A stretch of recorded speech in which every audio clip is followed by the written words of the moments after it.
Terima kasih Mas Andi yang saya hormati, rekan-rekan semua dari profesi geodesi geomatika ya. Di sini ada Ibu Dr. Leni dari dosen teknik geodesi UGM, ada Mas Gugus dari Kasih Pengukuran dan Pemetaan Kadastral Kanwil BPN Kaltim, Pak Cahya Adiwibawa, ini KTT PT Gerbang Daya Mandiri sekaligus Ketua KTC Kaltim, dan juga Ibu Intan Mistika dari Pemda PPU.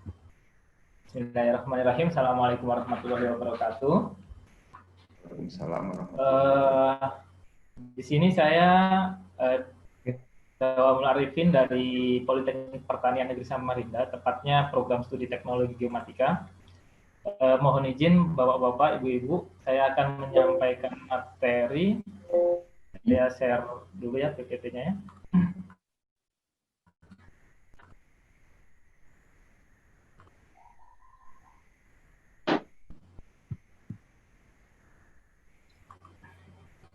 Baik, saya akan menyampaikan materi terkait program studi khususnya di bidang teknologi geomatika Politeknik Pertanian Negeri Samarinda. Nah, sebelum saya memasuki materi intinya nanti, di sini izinkan saya menyampaikan beberapa pepatah tentang ilmu yang menuntut ilmu. Yang pertama ada dari Imam Syafi'i itu. Beliau mengatakan, jika kamu tidak tahan dengan lelahnya belajar, maka kamu harus tahan dengan perihnya kebodohan. Yang kedua, beliau juga, statement beliau, siapa yang menghendaki kehidupan dunia, maka harus disertai dengan ilmu. Dan siapa menghendaki kehidupan akhirat juga harus dengan ilmu. Yang kedua, dari tokoh kita yang kita kenal semua ini pasti, Albert Einstein. Beliau mengatakan, ilmu tanpa agama adalah kepincangan, agama tanpa pengetahuan adalah kebudaan. Yang ketiga, dari Mahatma Gandhi, hiduplah seolah-olah Anda akan mati besok, belajarlah seolah-olah Anda akan hidup selamanya. Jadi, tokoh-tokoh ini menekankan pentingnya menuntut ilmu, atau kalau di Islam itu tingginya derajat orang yang menuntut ilmu. Jadi, adik-adik, menuntut ilmu itu tidak ada habisnya gitu ya. Bahkan ketika nanti adik-adik ada atau tidak kesempatan untuk melanjutkan studi, itu menuntut ilmu itu pasti bisa dilakukan, entah ilmu apapun itu. Nah, lanjut ke materi atau slide berikutnya, itu terkait tentang saya ini menyampaikan adanya visi dari presiden kita Pak Jokowi dan wakil presidennya Kiai Haji Ma'ruf Amin. Beliau memiliki 5 visi utama. Yang pertama adalah pembangunan infrastruktur. Yang kedua adalah pembangunan SDM, yang ketiga adalah realisasi investasi, yang keempat reformasi birokrasi, dan yang kelima adalah efisiensi penggunaan APBN. Nah, kita di sini akan fokus pada pembangunan SDM, di mana ini adalah salah satu fokus dari visi Pak Jokowi. Dan di sini saya dalam hal ini khusus akan membahas tentang vokasi. Nah, vokasi itu seperti apa sih nanti? Nanti kita akan bicara. Nah, pembangunan SDM unggul dalam programnya Pak Jokowi ini di bawah Kementerian Kemendikbud ya, levelnya sekarang Kemendikbud, itu dalam membentuk ekosistem pendidikan Indonesia itu ada 3 poin penting yang dikaitkan atau saling terkait satu dengan yang lain. Yang pertama adalah perguruan tinggi sendiri, di mana perguruan tinggi ini untuk mencetak intelektual yang terampil dan berdaya saing yang tinggi. Karena kita ketahui bahwa sekarang tenaga kerja juga itu terbuka, tidak hanya di level negara kita sendiri, tetapi pesaing dari global juga bisa masuk. Jadi perguruan tinggi, yang kedua adalah industri.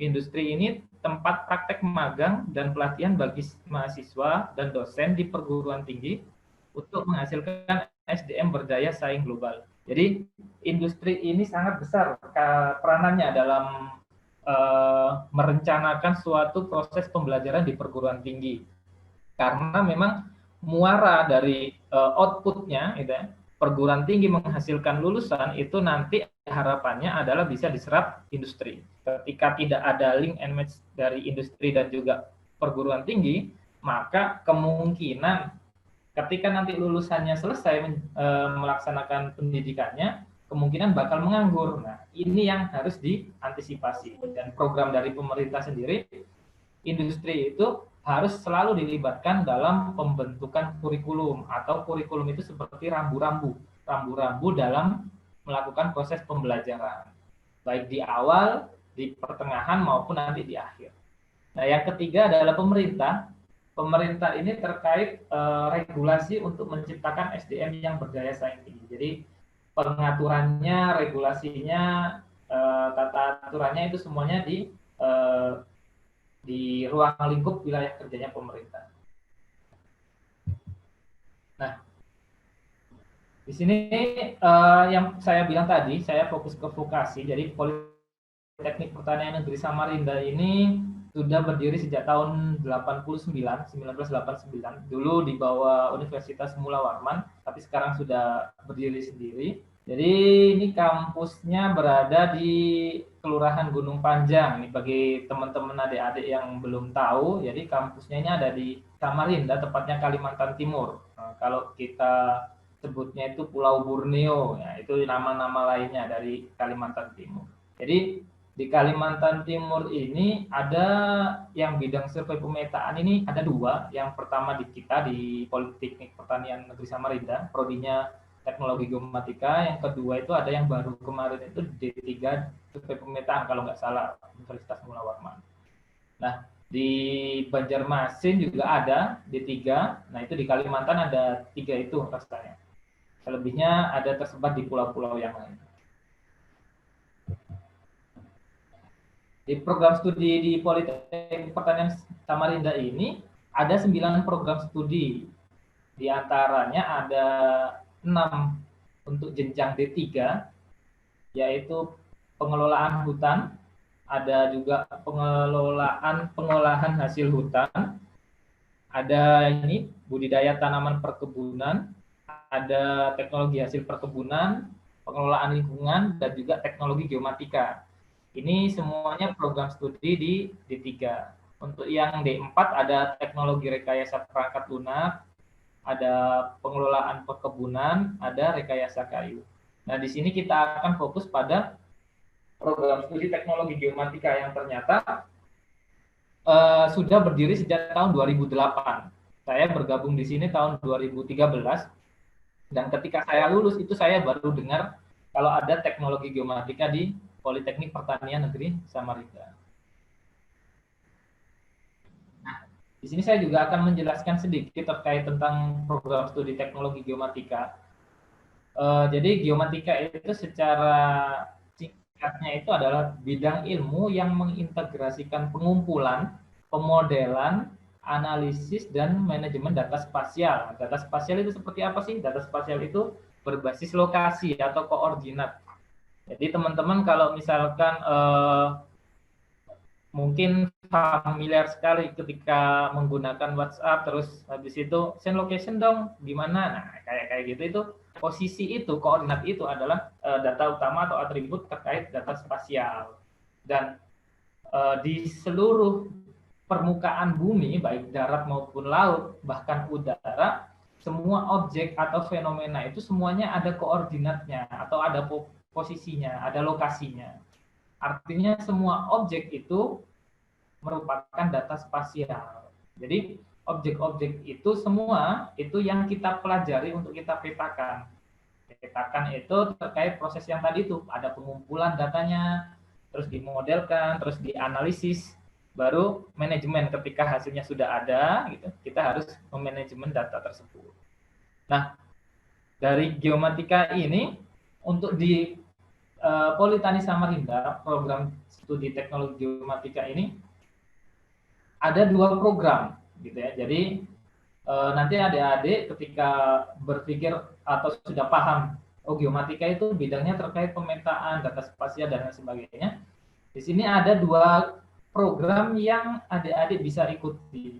Yang pertama adalah program reguler. Ini adalah program umum seperti perguruan tinggi yang lain, di mana kalau untuk program D3 itu program pembelajarannya 3 tahun.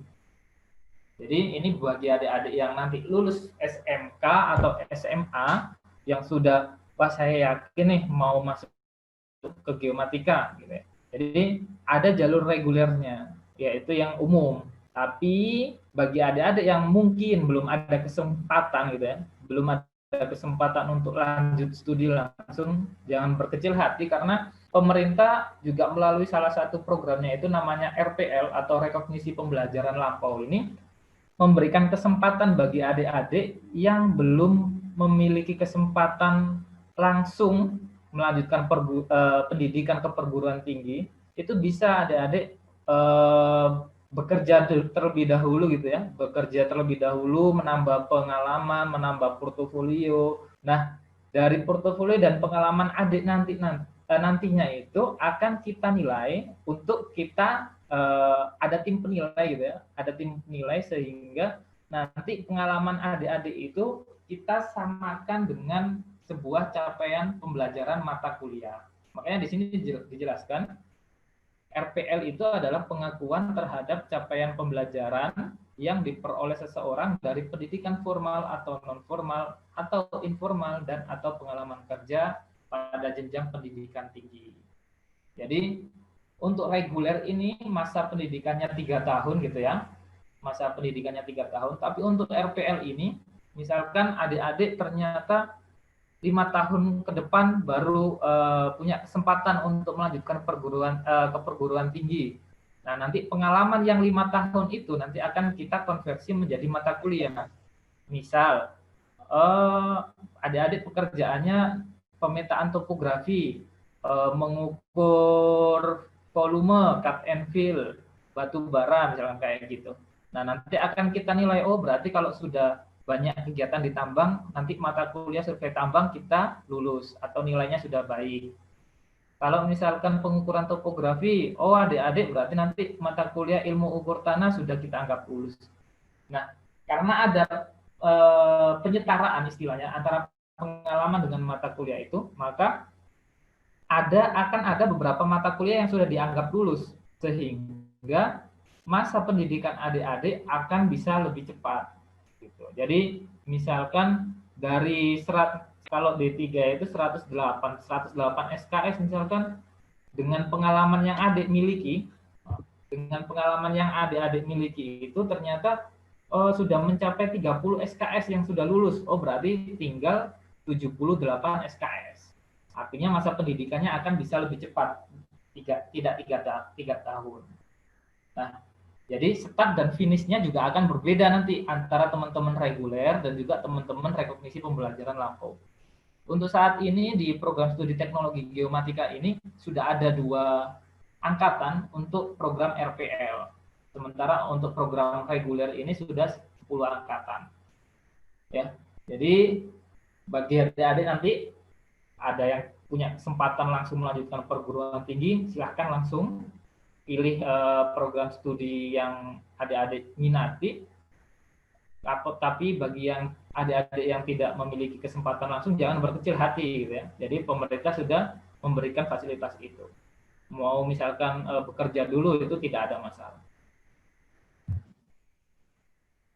Nah, seperti yang dijelaskan sebelumnya tadi juga, jadi program studi teknologi geomatika ini ada untuk D3 itu ada 5 fokus utama gitu ya. 5 fokus utama. Kalau di informasi geospasial itu 6, ini fokus utama kita sebut 5. Karena kalau di jenjang 5, level 5 itu kewilayahan itu tidak ada. Terus di sini ada survei terestris yang pertama bidangnya.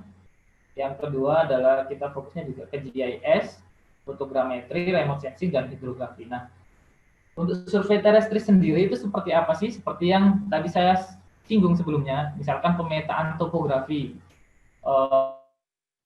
Survei terestris ini pekerjaan realnya itu misalkan menghitung volume, cut and fill batu bara.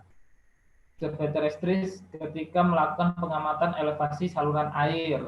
Survei terestris misalkan mengamati titik pancang. Nah, pembangunan itu semua menggunakan ilmuwan bidang survei terestris. Contoh lainnya adalah pembangunan jembatan misalkan. Pembangunan jembatan itu ada model pembangunan yang dibangun dari 2 arah.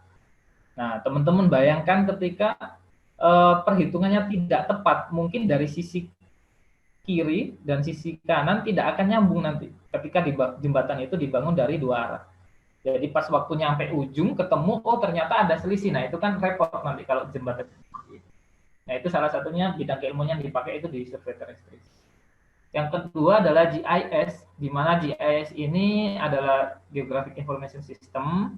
Jadi dalam bidang ini, data-data spasial yang menjadi core inti data yang diolah di program studi teknologi geomatika atau bidang ilmu geomatika ini diintegrasikan gitu ya, saling diintegrasikan, dikaitkan untuk memberikan informasi yang dibutuhkan. Jadi misalkan saya ingin memiliki data pelanggan listrik gitu ya, maka data-data nama-nama tiap kakak, data-data pemakaian listrik setiap bulan atau setiap tahun, setiap bulan, itu nanti akan direkap, ditambahkan dalam suatu atribut dari data spasial itu, sehingga ketika user mengklik, data yang diinginkan akan langsung muncul, informasi yang diinginkan akan langsung muncul dalam tampilannya. Terus fotogrametri ini yang simpelnya dari teman-teman yang suka fotografi gitu ya. Jadi suka foto udara, memakai yang sekarang lagi rame pakai drone, pakai UAV. Ini gimana kita memetakan suatu objek dengan menggunakan konsep foto. Nah, yang keempat ini adalah remote sensing. Ini dengan memanfaatkan satelit, jadi citra satelit yang diperoleh itu memiliki yang tadi disebutkan Bu Dr. Leni, ada level-levelnya sendiri, jadi sesuai kebutuhan nanti. Misalkan kalau teman-teman sekarang yang familiar itu adalah Google Earth gitu ya, kayak seperti itu tampilannya citra satelit itu. Jadi tetapi penggunaannya akan berbeda antara satelit yang satu dengan yang lain. Nanti dipelajari lebih dalam di teknologi geomatika. Tapi gambarannya untuk remote sensing ini kita mengambil atau mengamati objek gitu ya dengan memanfaatkan satelit. Jadi kita lihat dari citra yang dihasilkan oleh satelit itu, kita tahu oh ini kebun, oh ini sawah, misalnya contoh simpelnya seperti itu. Terus yang kelima, hidrografi. Nah, hidrografi ini adalah terkait air istilahnya ya.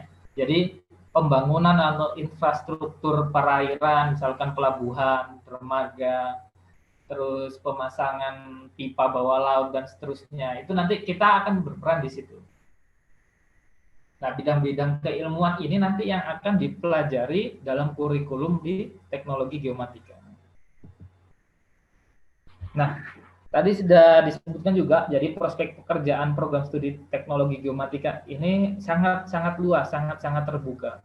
Kalau istilahnya kami yang sudah lulus gitu ya, selama masih ada bumi, pekerjaan kita pasti masih ada, karena bumi itu letaknya data spasial, informasi koordinat data spasial dari objek itu ada. Gitu. Jadi kalau selama ada bumi, jangan takut kekurangan pekerjaan untuk teknologi geomatika. Nah, di sini prospek pekerjaan ini saya kelompokkan jadi 7. Yang pertama adalah instansi pemerintah, di situ ada BPN, Bapeda, PU, BPS, dan lain sebagainya. Itu semuanya membutuhkan tenaga kerja dengan bidang keahlian geomatika. Pertambangan jelas nanti akan dikulas lebih dalam lagi dari mungkin Pak Kadis, Ketua Kadesi Kaltim. Terus yang ketiga adalah perkebunan. Perkebunan ini biasanya kita pekerjaannya adalah terkait GIS atau pemetaan blok biasanya. Misalkan saya ambil contoh pemetaan sawit atau perkebunan sawit ya. Jadi kalau di sawit itu kita biasanya melakukan pemetaan blok. Dari pemetaan blok itu kita hitung pokok sawitnya. Ada berapa yang masih produktif, ada berapa yang sudah tidak produktif. Nanti ada di mana area yang masih kosong yang bisa ditanami sawit. Nah, bidang-bidang kita di geomatika yang terkait perkebunan itu seperti itu. Pemetaan foto udaranya dengan drone ini yang sangat sekarang lagi banyak dipakai terkait pemetaan perkebunan itu, karena luasannya perkebunan itu biasanya sangat luas, sehingga ketika dijangkau dengan menggunakan alat terestris itu akan cost-nya akan lebih besar. Terus di militer, nah di militer ini juga ternyata dibutuhkan. Contohnya adalah ketika di angkatan darat, itu ya, jadi ada topografi angkatan darat itu, misalkan dia setiap waktu di daerah perbatasan itu selalu dikontrol titik-titik batas antar negara, misalkan antar Indonesia dengan negara tetangga Malaysia, Brunei dan seterusnya. Dan juga ketika teman-teman pernah melihat film-film perang gitu ya, film-film perang, film-film militer, itu pasti mereka ketika melakukan penyerangan, mereka ketika melakukan koordinasi itu dasarnya pasti menggunakan peta.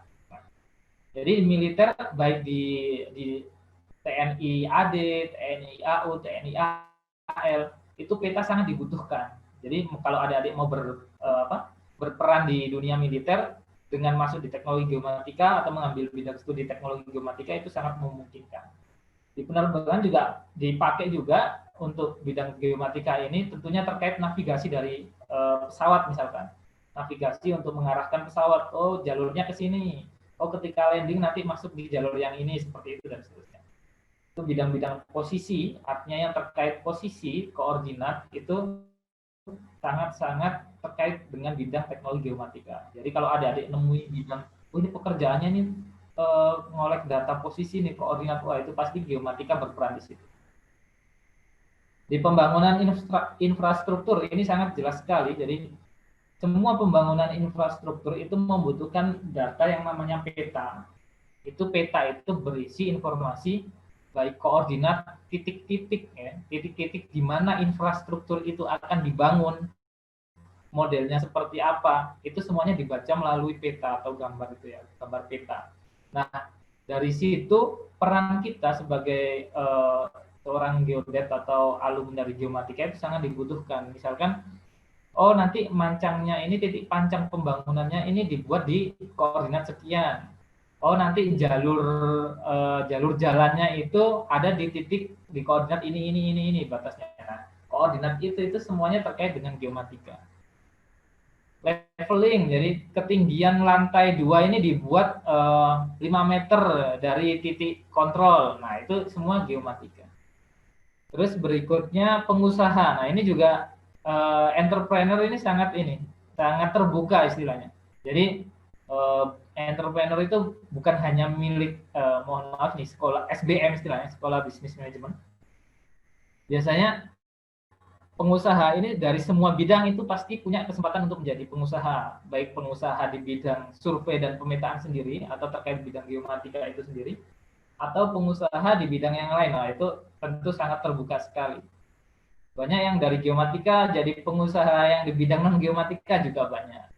Dari bidang geomatika jadi pengusaha di bidang alat survei geomatika juga banyak. Jadi pengusaha-pengusaha ini yang sebenarnya sekarang ini di program perguruan tinggi itu juga sangat ditekankan dengan adanya PKM dan lain sebagainya, karena menciptakan lapangan pekerjaan. Jadi itu juga sangat menjadi fokus perhatian pemerintah. Nah, masih di prospek pekerjaan ini saya ambil beberapa foto kegiatan dari teman-teman geomatika. Jadi yang ini adalah pengamatan di Jerman, itu pembuatan bendungan. Ini ada rekan yang di sana. Ada terkait pemetaan dengan menggunakan UAV fixed wing. Ini adalah pemetaan LIDAR. Ini membentuk titik-titik ground control point gitu ya. Ini proses pemetaan LIDAR juga. Ini kegiatan kebetulan ada rekan di Freeport, ini kegiatan di PT Freeport, penambangan bawah underground. Ini kegiatan batimetri.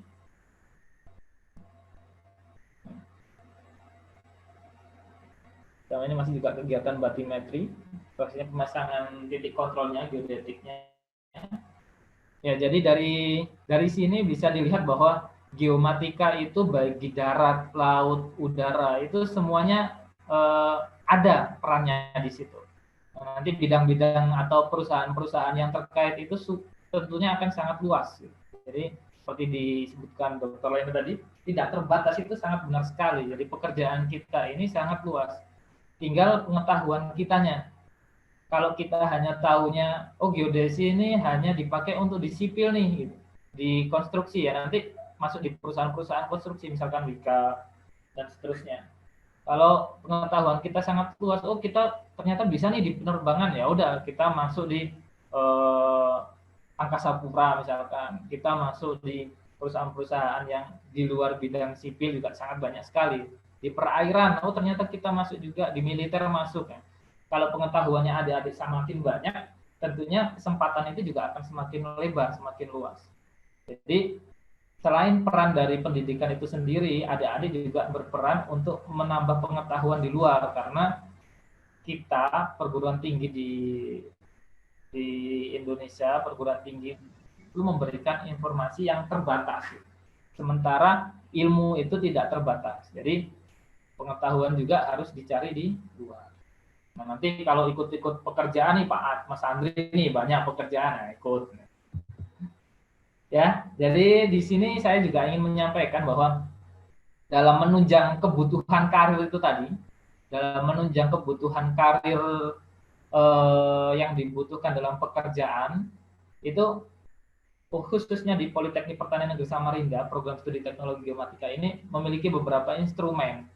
Nah, ini instrumen-instrumen yang kita pakai dalam kegiatan praktikum kita, karena memang untuk pendidikan vokasi sendiri itu komposisinya itu 60% teori, 60% praktek, 40% teori. Jadi banyak prakteknya daripada teorinya. Artinya dari jam, ya, jadi jam pembelajaran itu prakteknya lebih banyak daripada teorinya.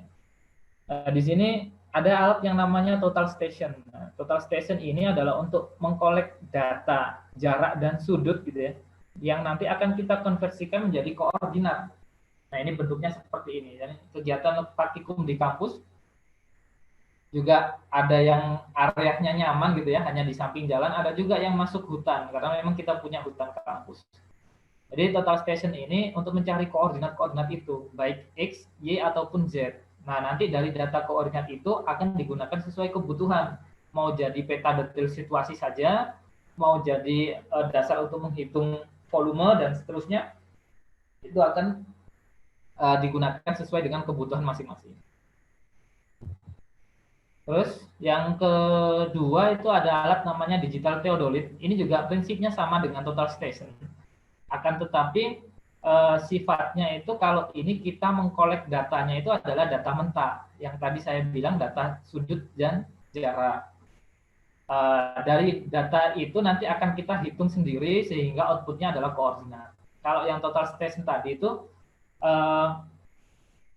seperti kalkulatornya itu atau programnya itu sudah include di alatnya, sehingga data yang diterima itu nanti bisa langsung dihitung di proses di alat tersebut sehingga langsung keluar nilai koordinatnya. Nah, yang ketiga adalah waterpass. Waterpass ini adalah untuk alat untuk mengukur beda tinggi gitu ya. Ini utamanya adalah digunakan khusus untuk mengukur beda tinggi. Jadi selisih ketinggian antara titik A dan B itu diperoleh dari alat ini. Ini biasa dipakai kalau teman-teman lihat pekerjaan pengukuran saluran air, ya, pembangunan saluran air itu pasti ada nih alat nih, bentuknya seperti ini, namanya waterpass. Kalau dipakai di samping-samping jalan itu pasti banyak sekali kalau di pembangunan yang untuk saluran air, ya, drainase. Ini adalah waterpass. Nah, berikutnya ada drone. Nah, ini yang lagi rame, teman-teman yang nggak berkecimpung di bidang geomatika juga ada juga banyak yang punya. Ini untuk kebutuhan fotografi. Jadi memang untuk drone ini pada awalnya digunakan untuk kebutuhan fotografi dan videografi ya sebenarnya. Tapi ternyata bisa diadopsi untuk kebutuhan pemetaan atau mapping. Jadi dalam perjalanannya ini kita gunakan juga, kita manfaatkan tentunya dengan aturan-aturan khusus, di mana aturan khusus itu nanti kita akan bicara tentang ketelitiannya, kualitas datanya seperti apa, itu nanti akan kita kaji. Nah, ini ada juga nama alat namanya GPS geodetik. Jadi GPS geodetik ini nanti sama prinsipnya dengan total station dan theodolite tadi itu untuk mencari koordinat, tetapi dia memanfaatkan satelit.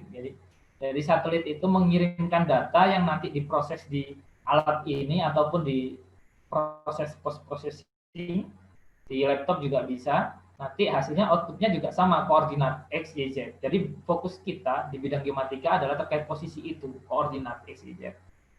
Nah, yang alat GPS geodetik ini memanfaatkan bukan instrumen, wahana, gitu ya, yaitu berupa satelit yang mengorbit di bumi. Yang keenam adalah ecosonder. Nah, ini yang berkaitan dengan air-air ya, perairan, laut, dan seterusnya. Ini alat yang kita pakai. Ini kita memiliki satu unit ecosonder, HD370. Ini kita gunakan untuk mengukur misalkan kedalaman Sungai Mahakam. Nah, misalkan untuk pembangunan pelabuhan. Jangan sampai ketika nanti kapal itu merapat, gitu ya, kapal itu merapat bersandar, ternyata kapalnya nyangkut karena kita kedalaman areanya dangkal ternyata. Nah, jangan sampai informasi seperti itu tidak kita ketahui gitu. Nah, keterkaitannya alat ini adalah untuk mengamati kedalaman air itu. Jadi misalkan, oh kedalaman air ini mau kita bikin 100 meter nih. Pas kita amati kedalamannya masih 50 meter. Oh berarti kita perlu dredging atau kita perlu keruk lagi sejauh berapa tadi? Misalkan 50 meter. Gitu ya. Jadi misalkan kebutuhannya 100 meter, kedalamannya ternyata kedalamannya 50 meter, berarti perlu kita keruk lagi 50 meter lagi. Nah, dasar itu yang kita gunakan sebagai data untuk melakukan pekerjaan pengerukan. Selain itu di hidrografi juga ada namanya pasang surut. Nah, itu nanti mengamati ketinggian muka air gitu ya. Baik air sungai maupun air laut, itu kita amati tingginya. Itu keilmuannya di bidang hidrografi, dan geomatika ada bidang itu, bidang khusus untuk hidrografi. Dan alatnya adalah namanya ecosonder. Oke, terima kasih. Itu saja presentasi dari saya. Mungkin nanti selanjutnya tanya jawab saya kembalikan lagi kepada moderator.